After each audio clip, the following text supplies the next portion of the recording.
अस्सलाम वालेकुम, कैसे हैं आप सब। तो आज हम बात करने जा रहे हैं एक्सरसाइज 6.1 के क्वेश्चन नंबर 8 की।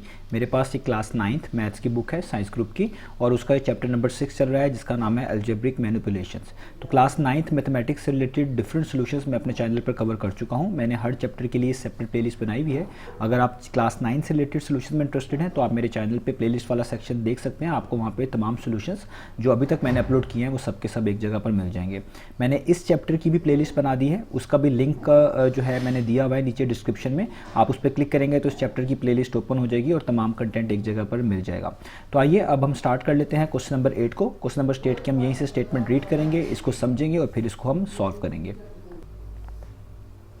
तो हम स्टेटमेंट रीड कर लेते हैं। तो यहाँ पे लिखा हुआ है the LCM and HCF of two polynomials P of X and Q of X are this and this respectively. तो बेसिकली हमें एलसीएम और एचसीएफ बताया गया है दो पॉलिनोमियल्स का। पहली पॉलिनोमियल का नाम पी ऑफ एक्स है, दूसरी पॉलिनोमियल का नाम क्यू ऑफ एक्स है, और इन दोनों का जो एलसीएम और एचसीएफ है वो ये है। जैसे एलसीएम यहाँ पे गिवन है वो है 2 multiplied by X raise to power 4 - 1, और इनका एचसीएफ ये गिवन है जो कि है x + 1 multiplied by x square + 1। तो एलसीएम भी बताया गया है, एचसीएफ भी बताया गया है किनका, दो पॉलिनोमियल्स का। एक पॉलिनोमियल का नाम पी ऑफ एक्स और एक का नाम क्यू ऑफ एक्स। अब आगे चलते हैं। लिखा हुआ है if P of X is equal to X cube plus X square plus X plus 1। यानी हमें पहली पॉलिनोमियल बता दी गई है कि पहली पॉलिनोमियल जो है वो है X cube plus X square plus X plus 1 जो कि पी ऑफ एक्स है। Then find Q of X, जो दूसरी पॉलिनोमियल है क्यू ऑफ एक्स वो हमने फाइंड आउट करके दिखानी है। तो अगर इसको हम कंक्लूड कर लें तो हमें दो पॉलिनोमियल में से एक पॉलिनोमियल बता दी गई है, उन दोनों का एलसीएम और एचसीएफ बता दिया गया है। जस्ट हमने क्यू ऑफ एक्स निकालना है, दूसरी पॉलिनोमियल निकाल कर दिखानी है। और यहाँ पे एक वर्ड यूज हुआ है रिस्पेक्टिवली। रिस्पेक्टिवली का मतलब होता है जो चीज़ पहले लिखी हुई है उसको हम पहले नेम करेंगे, जो बाद में लिखी हुई है उसको बाद के लिहाज से नेम करेंगे। जिस तरह आप देखें यहाँ पे एलसीएम पहले लिखा हुआ था तो जो फर्स्ट वैल्यू है उसको हम एलसीएम कह रहे हैं, और यहाँ पे एचसीएफ बाद में लिखा हुआ था तो जो सेकंड वैल्यू है उसको हम एचसीएफ कहेंगे। ये चीज़ें हैं जो आपको ध्यान में रखनी है। अक्सर स्टूडेंट्स इनको पढ़ते वक्त एलसीएम को एचसीएफ और एचसीएफ को एलसीएम कर देते हैं, जो कि नहीं करना। रिस्पेक्टिवली का मतलब होता है तरतीब के लिहाज से जो चीज़ ऑर्डर में लिखी हुई है उसी लिहाज से फॉलो करना है। तो आइए अब हम क्वेश्चन का सोल्यूशन को स्टार्ट करते हैं। हमने Q of x polynomial find करके दिखानी है। एक पॉलिनोमियल गिवन है और इन दोनों पॉलिनोमियल्स का एचसीएफ और एलसीएम भी गिवन है। तो आइए सोल्यूशन करते हैं।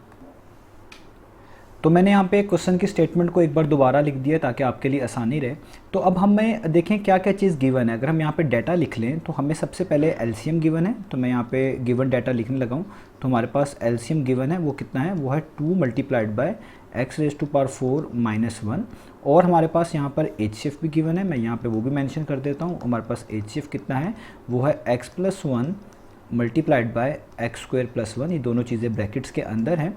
और इसके बाद हमें एक पॉलिनोमियल भी गिवन है जो कि है पी ऑफ एक्स, इसको हम पढ़ते हैं पी ऑफ एक्स, और वो कितनी गिवन है, वो है X cube plus X square plus X plus 1। और क्या चीज़ फाइंड करके दिखानी है, हमने फाइंड करके दिखानी है क्यू ऑफ एक्स। तो ये इस पर हम आगे क्वेश्चन मार्क लिख लेते हैं कि ये हमने फाइंड करके दिखानी है। अब आपने याद रखना है जब भी आपके पास एलसीएम एचसीएफ गिवन हो, या दो पॉलिनोमियल में से कोई एक पॉलिनोमियल गिवन हो, या इन सारे डाटा में से कोई एक मिसिंग हो, कोई बाकी सारी गिवन हो, तो इसके लिए हमारे पास एक फार्मूला है, हम वो यूज़ किया करेंगे और अपनी गिवन वैल्यू निकाल लिया करेंगे। वो फार्मूला क्या है, वो फार्मूला ये है कि जब भी आप एलसीएम को मल्टीप्लाई करवाएंगे किसके साथ, एचसीएफ के साथ, तो इन दोनों का प्रोडक्ट हमेशा इक्वल आता है इन दोनों पॉलिनोमियल्स के प्रोडक्ट के, यानी P of x multiplied by Q of x के। ये फार्मूला आपने याद रखना है। ये फार्मूला कहता क्या है कि अगर आपके पास दो पॉलिनोमियल हैं उनको आप मल्टीप्लाई करवा दें तो जो आंसर इन दोनों पॉलिनोमियल का आएगा वो हमेशा इन दोनों पॉलिनोमियल के एलसीएम और एचसीएफ के प्रोडक्ट के इक्वल होगा। यानी आप इन्हीं दो पॉलिनोमियल का एलसीएम और एचसीएफ निकालें, उनको भी मल्टीप्लाई करें तो उनका भी वही आंसर होगा जो इन दोनों पॉलिनोमियल को मल्टीप्लाई करवाने से आपको मिला है।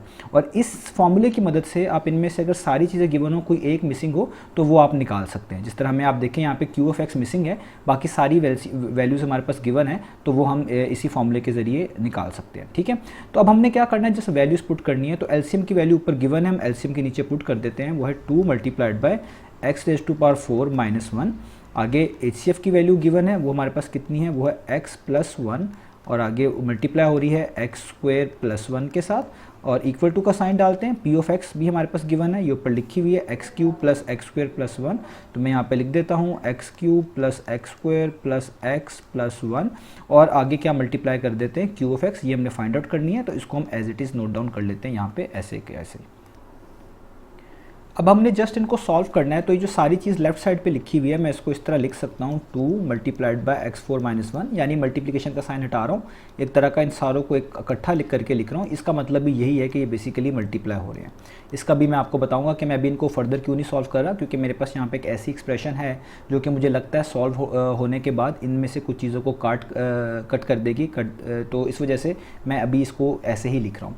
अब ये आप देखें, ये सारी की सारी चीज़, ये पूरी की पूरी एक्सप्रेशन यहाँ पे क्यू ऑफ एक्स से मल्टीप्लाई हो रही है।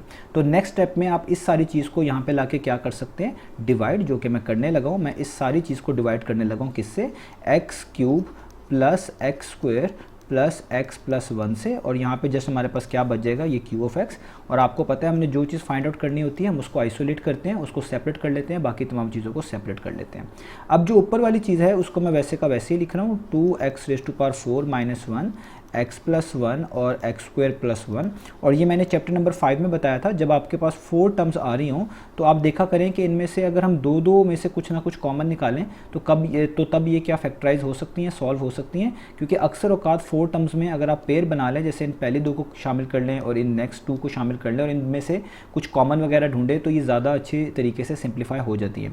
जैसे आप देखें एक्स क्यूब और एक्स स्क्वायर, पहली 2 टर्म में से एक्स स्क्वायर कॉमन है, और ये मैंने बताया है वेरिएबल्स के केस में अगर पार्ट्स डिफरेंट हो तो जो छोटी पावर होती है वो वाली टर्म को हम कॉमन के तौर पे लिखते हैं। तो हम यहाँ पे कॉमन अगर निकालना चाहें तो एक्स स्क्वायर कॉमन आता है पहली 2 टर्म्स में से, तो ब्रैकेट डालेंगे, क्योंकि एक्स क्यूब में से एक्स स्क्वायर बाहर कॉमन आ चुका है, यहाँ पे जस्ट एक एक्स बचेगा यानी एक्स रेज़ टू पावर 1 बचेगा, और ये एक्स स्क्वायर तो एज इट इज़ बाहर कॉमन आ चुका है, तो इसकी जगह पे कुछ नहीं बचेगा यानी 1 बचेगा। आप ये जो चीज़ कॉमन आती है इसको पहले एक्स क्यूब पे डिवाइड करें, फिर एक्स स्क्वायर पे डिवाइड करें, तो आपको एक्स और 1 ही मिलेगा, और प्लस साइन वैसे ही लगा दीजिएगा तो एक्स प्लस 1 ही मिलेगा। इस तरीके से भी आप कर सकते हैं।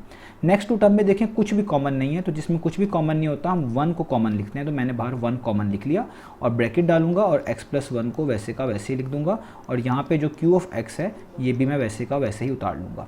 अब मैं फिर दोबारा से जो चीज़ ऊपर लिखी हुई है उसको as it is note down कर रहा हूँ, उसमें कोई भी चेंजेस नहीं लेके आ रहा। उसकी वजह यह है कि मैंने जो एक्सप्रेशन डिनोमिनेटर में लिखी हुई है मुझे उम्मीद है कि उसमें से काफ़ी चीज़ें ऐसी मिल जाएंगी जो ऊपर वाली एक्सप्रेशंस को काट देंगी, तो इसका मतलब है मुझे इसको मज़ीद सिंप्लीफाई करने का या सॉल्व करने की ज़रूरत नहीं है।